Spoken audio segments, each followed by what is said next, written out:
Bonsoir, chers amis, et rebonsoir. L'inspiration vient comme un flot, comme une cascade, et nos neurones vibrent en résonance électromagnétique. Et ce cerveau bouillonne, reçoit quoi? Elle reçoit de l'information. Quelle est la nature de l'information? La science ne peut pas répondre encore à cette question.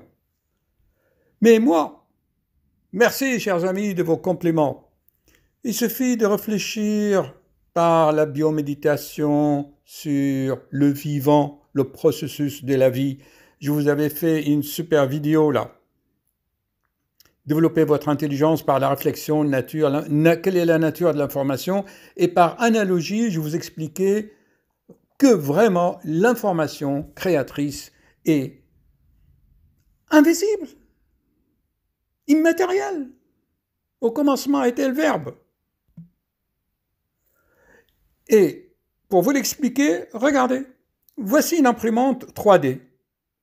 Elle crée des formes en 3D. Vous lui envoyez une information via une application de votre smartphone ou d'un ordinateur, un PC, vous envoyez de l'information à l'imprimante et elle, vous lui donnez bien sûr de la matière et elle va configurer des formes, créer des petits jeux, tout ce que vous voulez, en fonction de l'information que vous avez donnée à l'imprimante. De l'ordre, quoi. Selon un certain code, c'est le codage. J'espère que vous avez appris, vous avez quelques notions de codage. Si je vous parle de tout cela, parce que j'aimerais partager avec vous ce que j'ai découvert dans la revue La Recherche. Je pense que là, je ne peux pas tourner la photo. Vous tournez votre smartphone, s'il vous plaît. Cette revue-là, un numéro spécial. Quelles sont les 10 découvertes scientifiques de cette année, à votre avis? Comme vous savez, je suis passionné de science. J'espère que ça enregistre. Hein. Sinon, je regarde. Oui, ça enregistre. Parmi ces 10 découvertes, il y en a un qui m'a interpellé. Et comme par synchronicité, ça fait des jours et rien qu'aujourd'hui, je vous ai parlé de pouvoir de la pensée créatrice, comment, suite à une simple pensée, notre cerveau envoie de l'information dans notre corps, et notre corps, comme une imprimante 3D, crée des formes. Dans le cas actuel, c'est des tumeurs. Tumeur, le mot tumeur vient tu meurs. C'est la mort. Les cellules se multiplient pour nous tuer. Stop! Réagissons! Oh les cœurs, réagissons! Ne laissons pas notre corps à la manière d'imprimante en subissant les informations des formes pensées maléfiques, comme il a dit Bruno Groening. Schlecht! Créer des formes. Et voici le principe. Vous voyez, il y a une relation pernicieuse de dialogue entre le tumeur et le cerveau. Qu'est-ce qui se passe? Bon, vous pouvez le lire. Vous allez dans une bibliothèque municipale et lire. Il dit qu'ils ont pris un exemple sur le tumeur de la prostate qui hante les hommes. Ce n'est qu'un exemple. Hein. C'est valable aussi dans l'article pour les tumeurs, les nodules au sein, le cancer du sein, le cancer du pancréas, du foie et en général les autres cancers aussi. C'est valable cette expérience. Voilà ce qui se passe. Vous voulez que je vous l'explique un peu? C'est très simple. Vous savez qu'ils travaillent sur des animaux, des gentilles souris. Ils ont pris des souris qui sont sensibles, dans le cas actuel, au cancer de la prostate. Mais ce n'est qu'un exemple. Et ils ont marqué des petites cellules qu'on appelle quoi? Progénératrices de neurones. Vous voyez, j'agrandis là. Ils les ont marquées par une protéine qui les rend visibles tout simplement. Et qu'est-ce qu'ils ont vu là, au numéro 3? Ils ont constaté que ces cellules franchissent la barrière hémato-encéphalique et les savants ne savent pas pourquoi, ils ne savent pas par quel mécanisme. En tous les cas, ils constatent leur passage dans le sang. Et comme le souris qui a été choisi, elle a un tropisme, elle a une tendance elle aime les tumeurs de la prostate. Ça peut être aussi une autre souris qui peut aimer les tumeurs des seins, de l'utérus ou du pancréas ou mille autres choses. Eh bien, ils ont vu que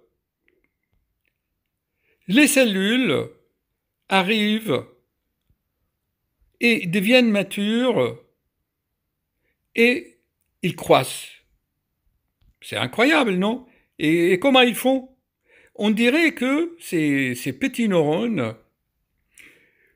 on dirait que c'est des microcircuits électroniques, un mini-cerveau qui va organiser les cellules cancéreuses. C'est incroyable. Vous avez vu que même dans un tumeur, il y a un cerveau. Et ça, c'est des découvertes extraordinaires. Tenez, je vous l'agrandis. C'est que dans un cancer du sein, du pancréas par exemple, vous avez des petites neurones qui se comportent comme des petits cerveaux qui vont orienter la croissance du cancer. C'est extraordinaire. Moi, je trouve ça vraiment une très grande découverte. C'est une mystérieuse voyage d'un neurone. Alors, dans le temps, vous voyez, le siècle dernier, on disait, oui, les neurones dans le cerveau ne se renouvellent pas. Tiens.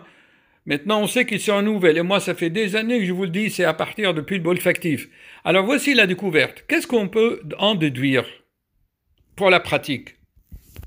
Voilà, ça ne sert à rien d'avoir de la science, de savoir que dans ton cerveau qu'il y a 1 et 0 de l'information sans que il y a de la pratique. Ne te prends pas la tête. Regarde, quand tu penses, tu crées des petits neurones, tu crées des micro-champs électromagnétiques et ces champs vont partir dans ton sang sous forme de petites cellules, de petits mini-cerveaux et hop, ils vont aller dans ton corps, là où il y a un point faible. Tu as eu peur d'avoir un cancer de la prostate? Eh bien, tu vas l'avoir, puisque tu as créé déjà le spécimen et le prototype dans ta tête. Tu vas avoir un accident. Eh bien, tu le crées.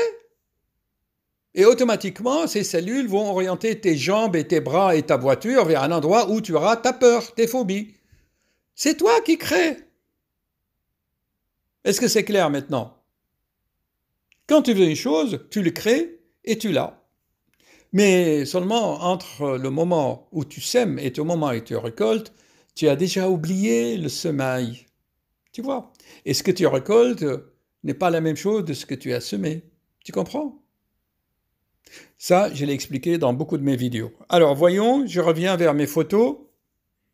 Voilà. J'espère que vous avez tiré quelque chose de pragmatique pour votre vie de tous les jours en partant de la recherche scientifique, des plus grandes découvertes scientifiques de cette année. Oh les cœurs, chers amis, ne créez pas des formes désagréables. Créez des belles formes. Et commencez déjà à maîtriser vos rêves, mais quand vous rêvez, ne subissez pas les formes qui viennent dans vos rêves, mais c'est à vous de les orienter. Ça, c'est un autre chapitre. Allez, haut les cœurs, c'est ma 3e vidéo aujourd'hui par synchronicité. Allez, je vais faire déjà le montage et l'édition, ça va me prendre encore 1 heure.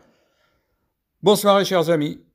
J'espère que ça va bien enregistrer parce que je fais tout cela en temps réel. Si j'appuie ici, amis, j'espère vous avoir transmis ce soir une vidéo, une mini-documentaire pour vous encourager à suivre vos rêves sans peur. Et on finit toujours avec ce qu'il a dit Steve Jobs. Vous savez, Steve Jobs, son père était syrien, du Moyen-Orient. On lui a inculqué cette philosophie orientale, créative. Suivez vos rêves, chers amis, sans crainte. Car à ce moment, dès que vous êtes sur le chemin, vous êtes aidé. Des fleurs, croyez-moi, seront mises sur votre chemin. À bientôt.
Voilà, chers amis, si cette vidéo vous a plu, c'est-à-dire qu'elle vous a apporté une certaine prise de conscience, que vous avez ressenti des émotions que vous avez appréciées, diffusez cette connaissance, diffusez, et comment? Si chaque internaute partage avec 2 amis, comme vous voyez ici, à gauche de l'écran, donc un seul internaute partage avec ses 2 meilleurs amis sur les réseaux sociaux. Et chaque ami à son tour, vous lui demandez de partager avec 2 autres. Et ensuite, l'autre, pareil. Ce qui fait qu'en 30 minutes, un seul internaute qui a apprécié la vidéo peut diffuser pour 1, 2, 3, 4, 5, 6, 7, pour 8 personnes. Ainsi, on élève le niveau vibratoire de l'humanité par la connaissance. Voilà, merci de vos partages et de votre soutien. C'est la seule façon d'aider la chaîne à se développer. Rien d'autre. Le partage. Merci.